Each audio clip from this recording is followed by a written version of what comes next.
Welcome to Revenza Tales, where gritty stories of betrayal strike you where it hurts. Smash subscribe, ring the bell, and tell friends who are hungry for a battle for justice. Think about working hard for your dream and your family taking it away from you for your golden child. What do you do when reality blows away their lies? Hold on for a story of ambition, lies, and standing tall. I'm Aaron Parker, and the day I received my acceptance letter to UC Berkeley, I could finally breathe. That letter wasn't stationary. It was a golden ticket. A vow that all those years of huddling through textbooks, captain of the Eco Club, and dreaming of something bigger than this sleepy Midwestern suburb weren't in vain. I'd sit in my bedroom, the subtle smell of pine from the forest at the back of our property wafting through the window. I envisioned California redwoods, lecture rooms abuzz with solutions for saving the world. A green and gold Berkeley pennant dangled over my desk, alongside dog-eared environmental science textbooks. Every one was a step toward the future I'd constructed since childhood, following my grandmother around her garden. She'd speak of the strength of knowledge, being on your own 2 feet. I was lying on my bed that afternoon, browsing through Berkeley's course list. I ringed around courses such as climate dynamics and sustainable ecosystems, my heart executing flips. This was it. I was getting out of the stifling demands of our small town. My parents' real estate signs were plastered on every other lawn, their fixation with appearances looming over us like mist. I was the child who sat up late nights doing lab reports flawlessly while Brother Charles wooed the world with his charm. Always their golden child, he received the accolades, the attention. Me? I was merely the smart one, supposed to do it all on my own. Aaron, sweetie, could you please come down? Mom's voice broke through my daydreaming, that odd note to it, not her normal bubbly tone for customers. Your father and I want to have a word. My stomach turned over, but I shook it off, still riding my Berkeley high. I ran down the stairs, clutching catalog in hand, bracing for a talk about responsibilities. They sat on the living room couch, too close, like sitting in to get warm. Mom's smile was strained, not quite reaching her eyes. Dad gazed at the coffee table as if it contained the secrets of the universe. The air was thick, like the instant before the storm hits. What's happening? I asked, my tone lighter than I was feeling. Sit down, baby, Dad instructed, his tone gentler than normal, making my skin crawl. I collapsed into the armchair, holding the catalog up like a shield. Is everything all right? I asked, staring frantically between them. Mom took my hand in hers, her fingers cold and clammy.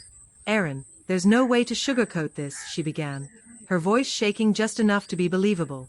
Dad cleared his throat, his knuckles white from clasping his hands. It's about your college fund, son. The world slowed, my breath catching. My college fund? The one they'd promised was safe, built from their sacrifices and my summer jobs mowing lawns. The one I'd counted on for Berkeley. What about it? I asked, my voice barely a whisper. Dad's eyes flicked to mine, his face a mask of regret that didn't quite fit. There was an investment, a business venture we considered a guarantee. We invested a portion of your fund, hoping it'd increase, improve things for you. He hesitated, the silence choking. It fell through. Lost it, Aaron. All of it. The words are a gut punch. All of it? I repeated, my voice breaking. The catalog fell from my grip, thudding on the hardwood floor. Berkeley, dorms, classes, redwoods, lost. My future, one with each late evening an immaculate grade, broken like glass. But tuition, the down payment, all of it, I stuttered, the room spinning.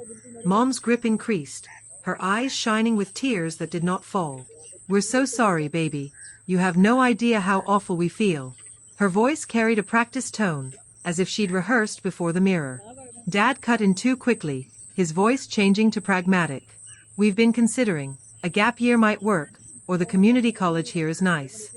You could just stay home and save money. Community college after Berkeley?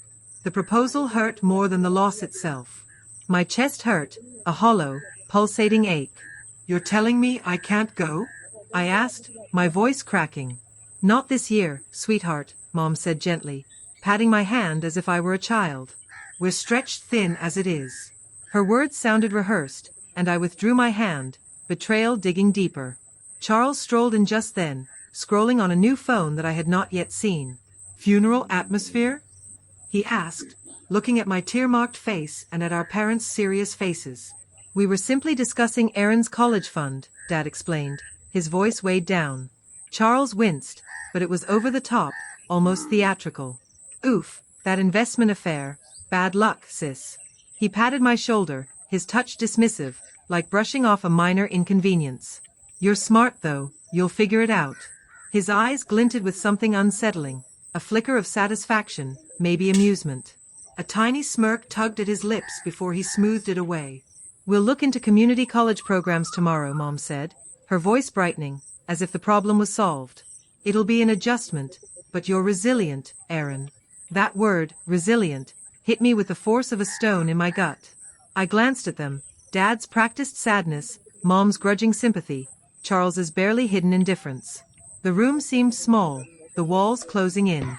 I muttered something about needing room and staggered upstairs, their words fading behind me, discussing making the best of it. In my room, I collapsed onto my bed, the Berkeley pennant taunting me on the wall. Tears fell, hot and uncontrollable, as the heaviness of my stolen future bore down on me. But underneath the sadness, a hard, cold knot of suspicion. Dad's wishy-washy excuse, Mom's crocodile tears, Charles's smirk, their tale didn't ring true. It sounded rehearsed, like they'd all been given a script. And Charles, he looked like a man who'd just won something. The next few days were a blur of strained smiles and empty promises. Mom continued calling it my lost future, her sympathy dripping through the words like the plastic flowers on our dinner table were real.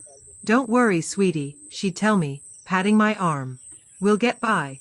Maybe a part-time job when you're in community college. Dad nodded and contributed. It'll build character. Character. As though I hadn't built enough staying up till dawn to pass exams and Charles living life large. In the meantime, Charles was essentially radiating, appearing for breakfast with a new laptop, a shiny tablet. He'd speak boisterously into his phone about disruptive technology and seed capital. I heard him one morning in the hall, his voice full of confidence.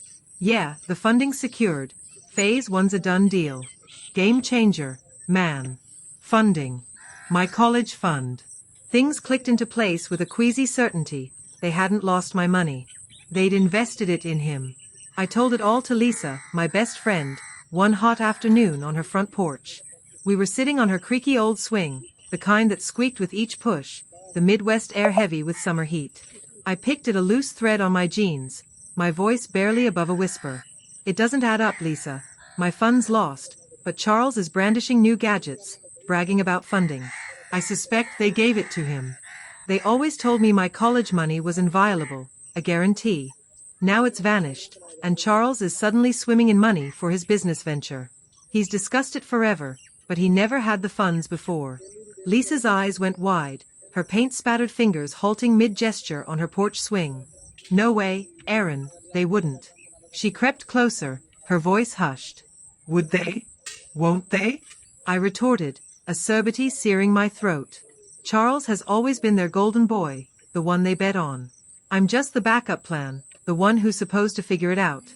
My hands clenched, the knot in my stomach tightening. Lisa squeezed my arm, her voice firm. That's messed up, Aaron. You don't deserve this. She was right, but deserving had nothing to do with it. At home, the air thickened with unspoken words, the heat of Midwest summer weighed against our pains. Mom began leaving Lincoln Community College catalogs wherever she went. Kitchen island, my desk, even the bathroom counter.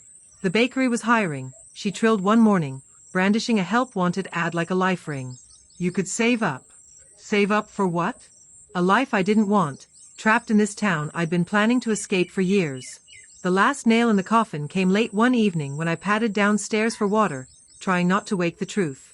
Charles's bedroom door was ajar, a shaft of light illuminating the darkened hallway. Their voices, Mom, Dad, Charles, were low, nearly conspiratorial. The last transfer cleared today, Dad announced, an edge of smugness to his tone. Your startup's fully funded, son, every penny from his account. My breath hung in shock, my heart racing so hard I feared they'd hear. I pressed myself against the wall, palms sweaty, the pine scent from outside mocking my calm. Mom's laugh was light, almost giddy. You're a genius, Charles. This is your big shot. Don't worry about Aaron. He'll manage. He's always been resilient. Resilient? That word again, not a compliment, but a weapon, an excuse for their betrayal. Charles's voice cut in, smug and careless. Yeah, he'll be fine. Probably end up at that community college, get some dead-end job. He is different from me. He doesn't have grand dreams.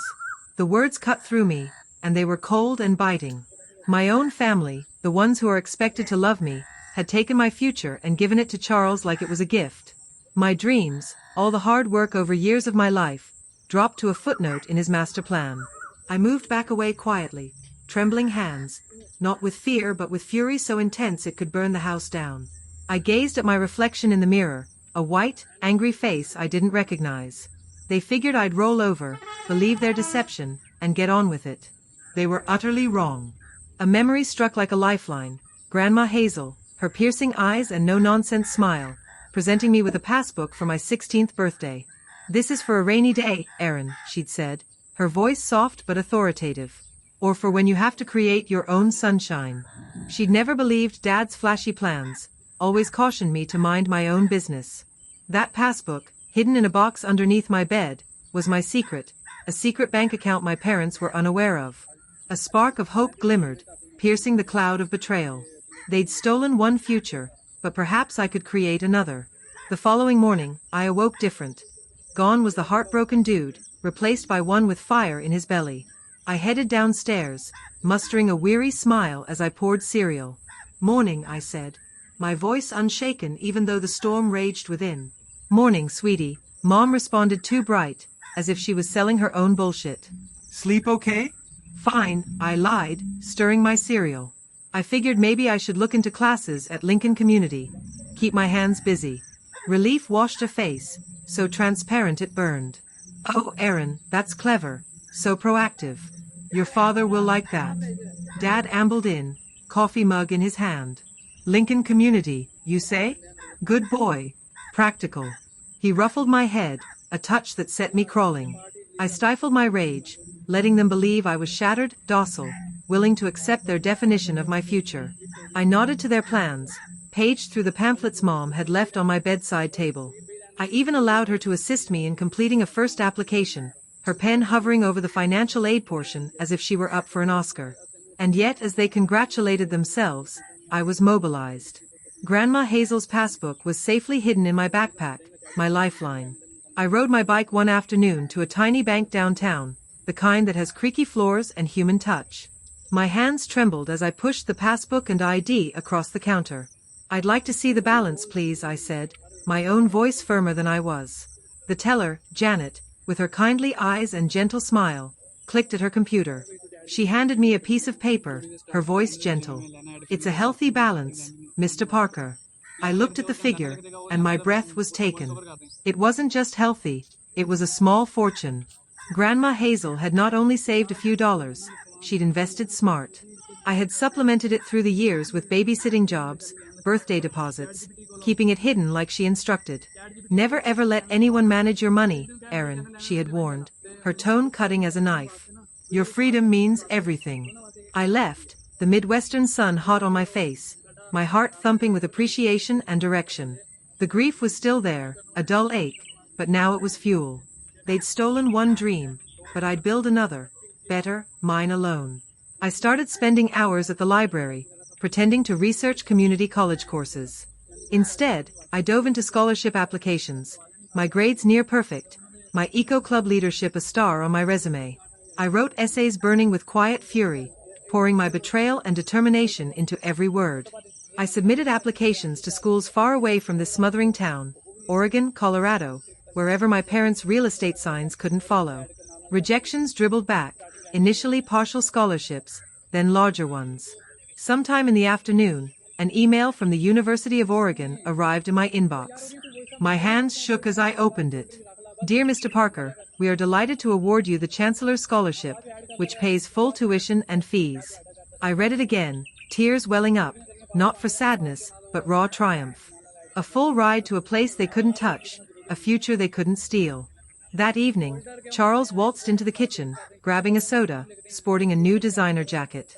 Hey bro, he said, his tone dripping with condescension. Heard the diner's hiring. You gonna start pulling your weight now that you're staying local? His smirk was unbearable, his eyes glinting with victory. I looked at him, my own smile cold and sharp. The letter of scholarship seemed like a secret weapon in my back pocket. You have no idea, I thought, my determination burning brighter than ever. My parents' pressure intensified, a nagging buzz of expectation. Mom scattered the house with brochures for Lincoln Community College, highlighting classes such as Intro to Business with strained enthusiasm. This can be fun, Aaron, she'd say, her smile as brittle as dry leaves. Dad was more direct. One evening, he sat me down at the dining table, a stack of loan applications in front of him. "We filled these out for Lincoln," he said, tapping the papers. "Just sign here and here." The numbers, loan amounts, interest rates, made my stomach churn. I stared at the forms, my hands steady but my mind racing. This wasn't just about keeping me local, it was about keeping me small, tethered to their control. I slapped the papers back, my tone steady but firm. "I'm still considering it, Dad." His eyes narrowed, but I kept looking at him, the spark of my secret plan keeping me strong. That night I couldn't sleep, the pine smell from the woods wafting in, my Berkeley pennant still taunting me on the wall. But the Oregon scholarship existed, a lifeline they didn't know about. I wasn't merely fighting for college, I was fighting for the right to dream greater than their deception. This was their scheme: debt, dependency, my dreams neatly compartmentalized. I sighed, playing the role. "All right, Dad, if there's no other option." "That's my guy," he said, relief in his tone. "We'll make it through this together." Together. The word was deceit, and I allowed it to linger, my rage seething below the surface of a mask of obedience. In secret, I was a whirlwind.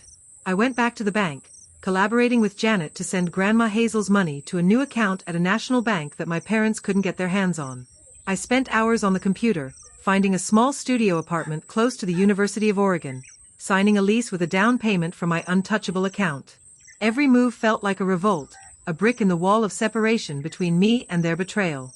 The actual game changer was an envelope Grandma Hazel had left, addressed, "For Aaron, when you're ready to stand tall." It contained letters, photos, and legal papers, including a business card belonging to Helen, an attorney Grandma had trusted. "She's honest," Grandma wrote. "She'll help you." I scheduled an appointment, my heart pounding as I entered Helen's small downtown office, bookshelves and serene atmosphere holding me in place. I spread out the papers, not specifying the betrayal, more interested in reading the papers. Helen, with her steadfast eyes and gray hair, examined them. "Your grandmother was a genius, Aaron," she said, her voice fond. "This inheritance is yours, no doubt. But this," she waved up a deed of trust, "this is different." She told Grandma Hazel had given a huge portion of the down payment for our family house as a loan. If her wishes regarding my education were disregarded once I was 18, her share, with interest, would legally be mine. My mouth fell open. Grandma hadn't only left me money, she'd left me power. So if they spent my college money on something else, such as Charles's business venture, I let my thoughts get away from me. Helen nodded, a discerning twinkle in her eye. "Precisely. You have a right to a substantial part of the equity of the house." It was ideal, a masterstroke I couldn't have devised. That evening, while I feigned studying Lincoln Community College pamphlets, Dad ruffled my hair. "Proud of you, Aaron. We knew you'd see our sacrifice." Hypocrisy revolted me, yet I smiled, a silent promise seething in my breast. Loan signing day, as I referred to it in my mind, drew near. My parents were well nigh ecstatic, believing they'd succeeded, that I was subdued. But my room was quietly emptying. I'd been sneaking clothes, books, and mementos to Lisa's house, labeled as donations. Lisa didn't pry, just stored everything, her eyes full of quiet support. My suitcase, hidden in my closet, held essentials: clothes, my scholarship letter, Grandma Hazel's documents. The letter I'd leave behind was written, every word sharp and true, ready to lay bare their lies. The house was electric with their false victory. It was loan signing day tomorrow, and my parents were practically floating, smiles too wide, touches too eager. They'd thought they'd cornered me, solved their Aaron issue. But my room said otherwise, bare, stripped to essentials. That night, I sat at my desk, the scent of Midwest pine wafting through my window, my letter cold and clinical. "You swiped my college money for Charles's business venture, made false claims about a poor investment, assumed I'd just do this." "You were mistaken." I've won a complete scholarship to a university on the other side of the world. You'll read this when I'm already gone. Grandma Hazel's portion of this house is now mine due to her prudence. Helen will contact you. I signed my name, then the official document Helen mailed, claiming my entitlement.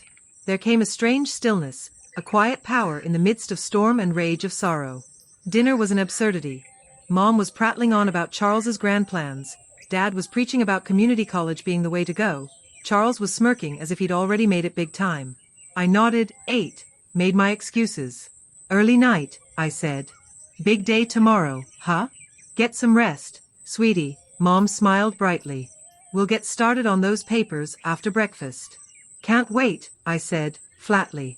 Later, after dark, I left, jacket tied around me, backpack strap across my shoulder. I slipped out quietly, the front door latch clicking open, the night smelling of grass and freedom. My old car, a block away, was waiting with my suitcase in its trunk, courtesy of Lisa. I did not glance back as I went down to it, the letter on my bed like a grenade with its pin removed. The road went on, a corridor to my new existence. I drove all through the night, my coffee thermos, thanks to Lisa, keeping me alert. Dawn colored the horizon in hues of pinks as I envisioned the mayhem at home. Mom ringing me for breakfast, becoming increasingly displeased. Dad thundering into my room, anticipating a sulky son. They would instead find the letter, the vacant room, my books and posters vanished. I pictured Mom's trembling hands, Dad's face reddening, Charles's smugness turning to panic as they read, every cent from my education account. Grandma Hazel's fund has secured my future. I'm gone. My burner phone buzzed. Mom, Dad, Charles, one after another. Texts flooded in. Erin, where are you? This isn't funny. What the hell is this letter? I let them pile up, a bitter smile on my lips. At a filling station, I discarded the phone, severing that last connection. Far away, in my Oregon studio flat, I unpacked boxes Lisa sent to a P.O. box. It was tiny but mine, with a fir tree view and silence that was like liberty. Helen brought the legal notification, a shock making my family confront reality. Buy me out or sell the house. They didn't have the cash. Charles's business had taken it from them. The house sold, proceeds divided, my portion secure in a trust Helen arranged. Lisa's texts kept me informed. Your mom's a wreck, calling people, crying. Your dad attempted to battle Helen, but she shut him up. Charles is yelling about his business. It's dead. Their world collapsed, the neighborhood talking, their picture-perfect facade destroyed. Dad attempted to paint me as a delinquent runaway, but Helen's clever insinuations regarding mismanagement of finances brought him to silence. Charles's business venture failed, investors lost, his aspirations scattered like dust. I flourished in Oregon, my courses energized, replete with arguments over climate fixes. My new friends were genuine, their giggles warm as we explored forest paths. I belonged to an environmental research team, received an award for a project on city sustainability. One night, on a lecture hall stage, certificate in my hand, I remembered their words. He'll manage. He's strong. They had said it to excuse him, but I turned it into my reality. My strength wasn't survival, it was triumph. A life they couldn't touch, founded on Grandma Hazel's love and my own flame. My family settled into a small rental, Charles back home with them, his business a memory. I felt victory, yes, but also a lingering pain for the family I'd once trusted. They'd picked Charles, picked deception, and lost everything. I didn't rue a single thing. Their betrayal made me, and I was better for it. The moral of this tale is that it takes resilience not just to survive betrayal, but to construct a future greater than their falsehood. Real strength is being able to say you're worth it even when the people around you are trying to take it. Thank you for watching Revenza Tales, where tales of grit and victory are brought to life. Hit that like button, tell me your comeback stories in the comments, and subscribe for more legendary stories. Forward this to friends who need a jolt of bravery, and I'll catch you in the next tale.